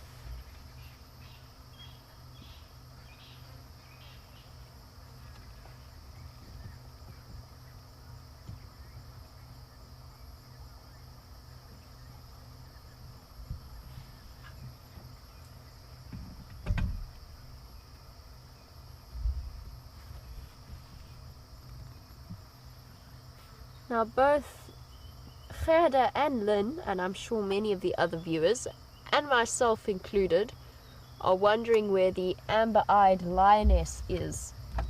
Now I'm afraid to say I don't really have an answer on that. I'm not too sure where she is. She's obviously not one of these two, and as far as we could tell, she's not that lioness. She's definitely not the lioness who was mating with the Birmingham boys. That only really leaves us with the idea that she's gone to go and join Junior and the Nkuhuma sub-adult. That's a guess from my part, because, correct me if I'm wrong, please feel free to, did we not see the amber-eyed female when the three of them were hunting those buffalo? No, we didn't. So that's where she is. That, I think, is our answer. I'm just trying to remember back to that scene, and I don't think we picked out the amber-eyed female hunting the buffalo when it was just the three. Well, give me your feedback, because I honestly don't remember seeing her. Let me know what it is you think. I'm not too sure. But if we didn't see her, then we have an answer. Then she's with Junior and the sub-adult female. And it could even be that she is the mother of those, or she was the mother of the two sub-adults. She's now the mother of the one sub-adult female, which is why she's chosen to stick with them. I haven't heard an update from them or about them in probably about 3 or 4 days. Last I heard, they were crossing between Simbambili and the corner of Buffelshoek. Hello, big girl.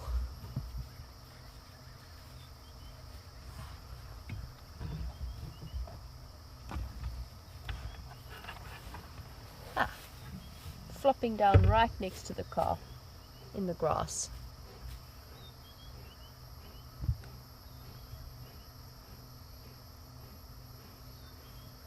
There's a lot of confusion happening with the Nkuhuma lionesses at the moment.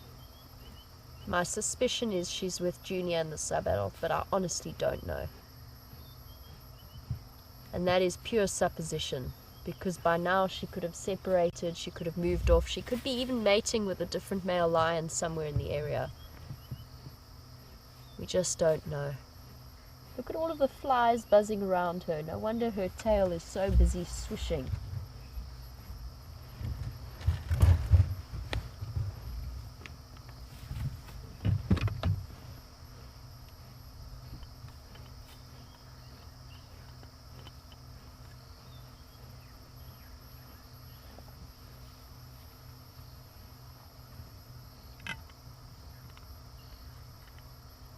And see, they're positively crowded round her.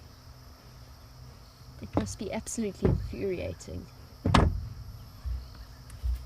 especially when they get onto those soft whisker spots or around the eye.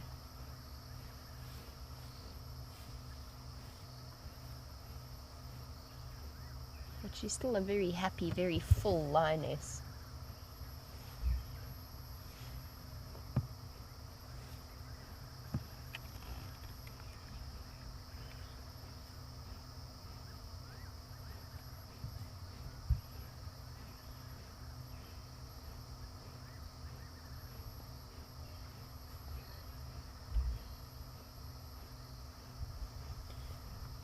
And I mentioned earlier when we were with that lioness who was lying by the dam that I didn't think she was a very old lioness.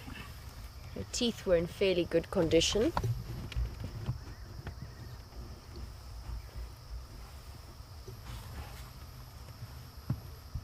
As well as her nose still looked fairly pink.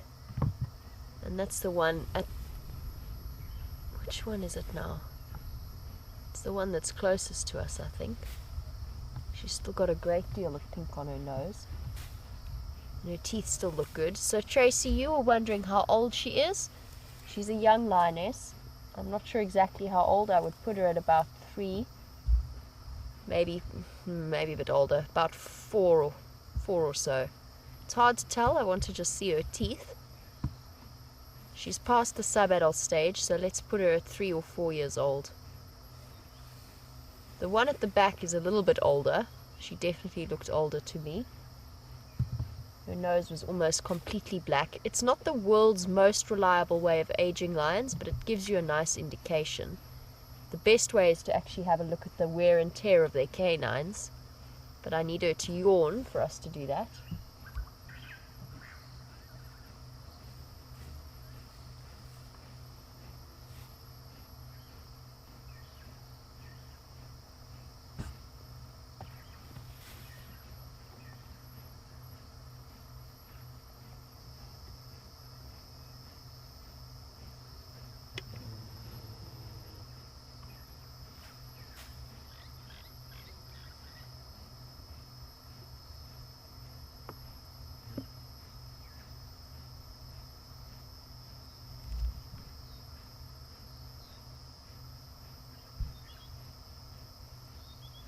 I'm trying to work out exactly when last we saw the amber-eyed lioness, and if it was at that buffalo hunt or not. Please send through your screenshots and let's double check my memory.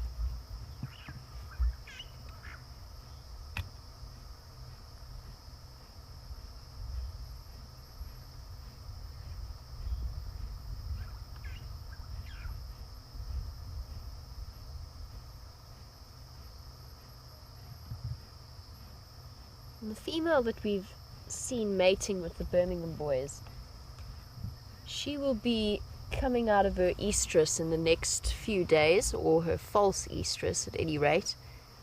And at that point, it'll be interesting to see what happens. I'm hoping these 2 lionesses are going to stay here for at least another day or 2, depending on obviously what happens with the hyenas tonight and what action there is around here.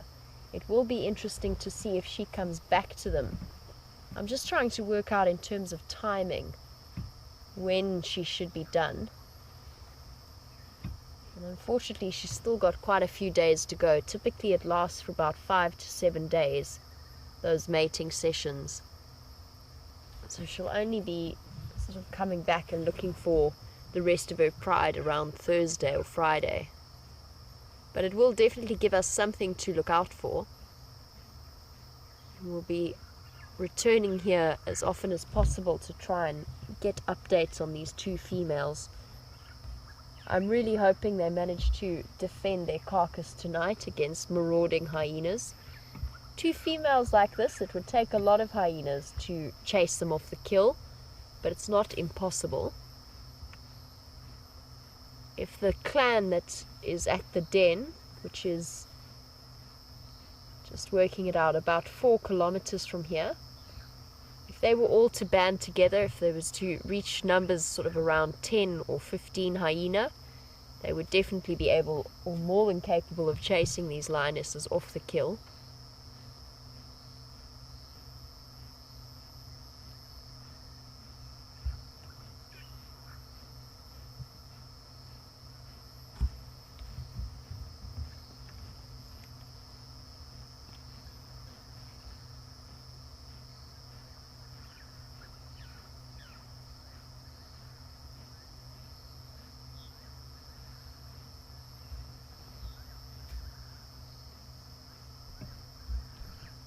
And since we do have very sleepy lionesses at the moment, and not too much happening here since we've discovered this kill, let us head across to Scott and see what he has to update you on, and then I will be back with you once again for the last few minutes of the sunset safari.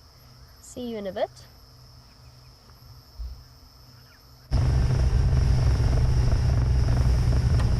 Welcome back, everyone. And Vim and I have come up with nothing both this morning and this afternoon, really. That's how it goes out here, and it's been most pleasant to be out, and thankfully Jamie's done a wonderful job entertaining you guys on the safari this afternoon. And how awesome that sighting of the 2 lioness came in as a big surprise today. Let's hope that maybe the rest of the Nkahuma pride managed to find those 2 ladies this evening, and we get to see all of them together in the morning. Wouldn't that be great? There's been no sightings of Junior for quite some time now, and the other lioness.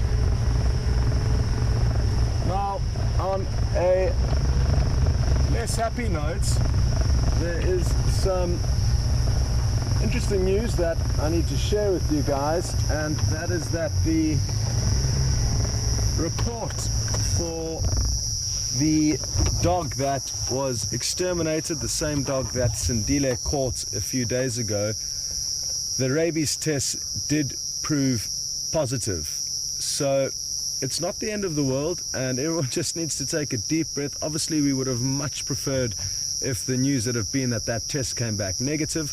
But the good news is that there are plans, and there is still a very strong chance that the Sabi Sands will be able to get the necessary inoculations done for this leopard to not be exterminated.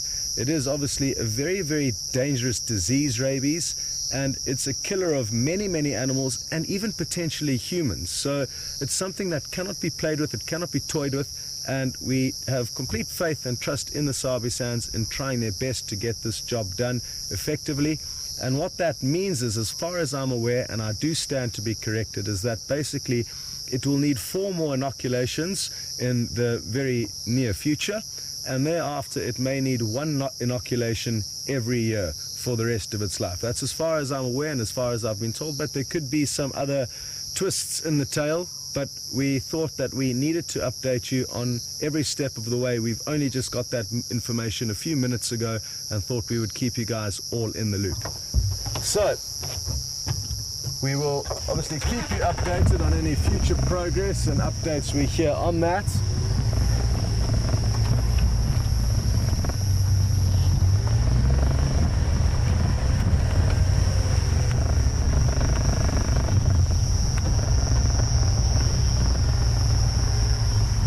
Oh, well, happy to hear that Valma is happy to be away from the lion, because she now knows there's a chance that we may find a bush baby, a tiny little nocturnal primate.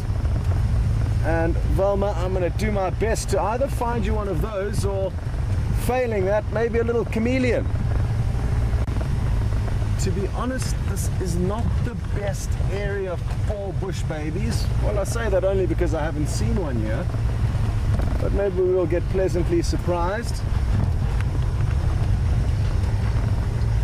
And failing a bush baby, like I say, there are other nocturnal animals, the chameleon not being one of them. They'll be fast asleep, but are a lot easier to spot at night with the aid of a spotlight.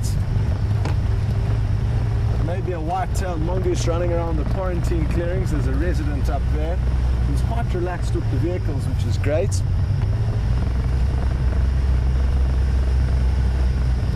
Or maybe we can start thinking very positively and throw out the aardvark and the pangolin as two potential suspects that we could bump into.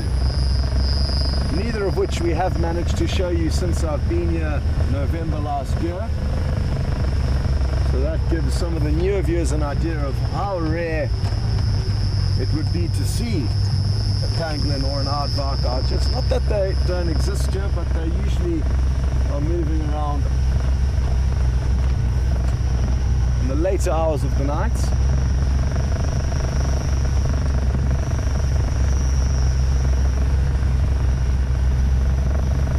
Some more sad news on the topic of the bad stuff that can happen out here. A female cheetah was found up in Buffelshoek, dead, and I'm not too sure what was the cause of the death, but I'd seen a scorpion there, but it was just a leaf on the road. And the guys that found her seem to think the carcass was about a day or two old, so it hadn't been freshly killed. But the Sabi sands have already come up into that area and I think possibly taken some samples or maybe even taken the whole carcass away for testing.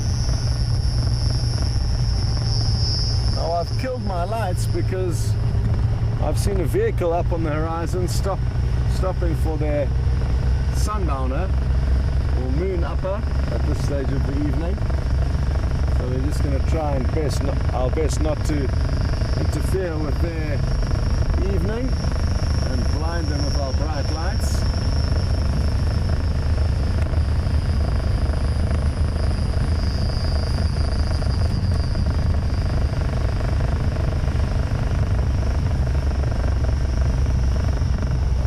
Good evening. How are you doing, Craig?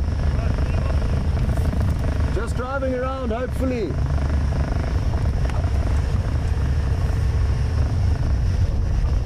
Poor old Craig doesn't sometimes realize that it's probably not the best time for us to stop and chat when we're live. So it's nothing personal against him, but we are focusing on you guys at the moment.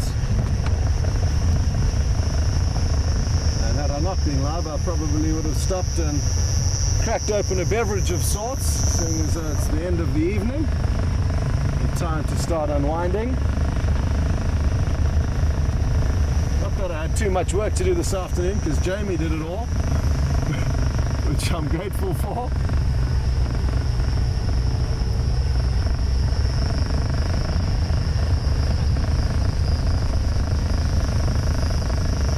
Come on, bush babies for Valma.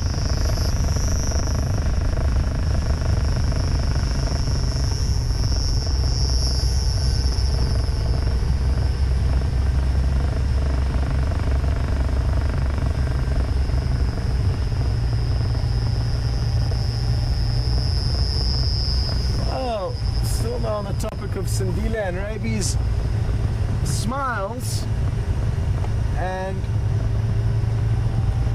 Mary have pointed out an interesting thing, and that is that would Shadow now have to be inoculated because there's a strong chance that her and Sindile have come into contact. And I'm not too sure about that, but it is a very good point. We'll be sure to ask the Sabi Sands on their thoughts about that. I'm not too sure exactly how it works though, but certainly a very good point, and we will bring it up with them when we discuss this matter further. We're obviously going to be trying to get as much info out of them as possible, and that is certainly a very good point. So So there is a chance that may happen. To be honest though, for me, what I don't understand is that there will be a lot of domestic dogs that break into this reserve that have rabies, as it's typically when there isn't rabies outbreak that the dogs do break in. When they don't have rabies, they're happy to stay in the surrounding villages, but when they do, they come into the reserves. Now, had we have not been around to see Sindile catch that dog, what would have happened to him? You know, what would be the outcome be? And there's a lot of animals in the Sabi Sands that will not be seen catching and killing rabid dogs. So that'll be another question I'm going to ask them, because like we've said before, so much goes on here without our knowledge after darkness when we're not around, and I'd be interested to know what their thoughts are on that. Very good question though, and like I say, we'll try and get as much info for you on that topic. No bush babies, no chameleons, no owls. Come on.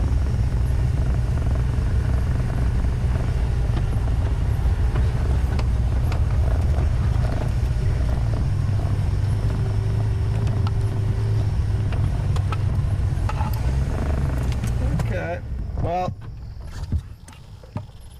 it's coming to the end of the show, so I'm going to say my thank yous, starting off with VM on camera, and then the girls in final control, Jess and Nikki, and then of course you guys for following and sending through all of your questions and for all the support you have given us, not only today but over the last weeks, months and year we're approaching. It's almost our 1 year anniversary of being here, so that's exciting times.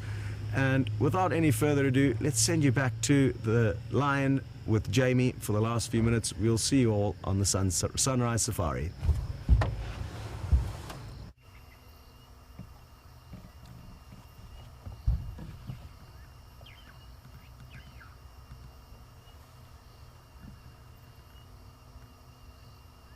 Welcome back, and some heavy news about the dog that Sindile caught, and obviously we will be doing everything in our power to help them relocate him whenever he needs his booster shots for the rabies, and we will help to keep him safe as much as possible.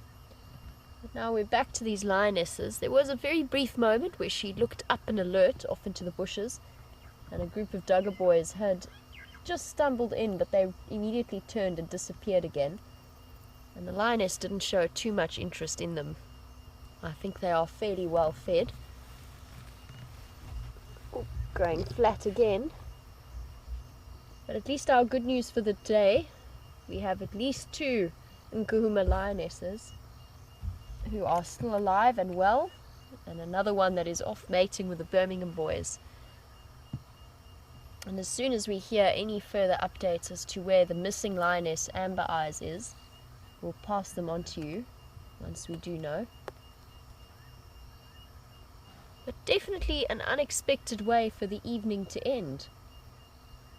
When I heard there was one lone lioness at Gari Dam, I certainly didn't expect us to find a full-on buffalo kill in the block. But it's just one of those wonderful and unexpected things about a live safari. It's just the way that it goes.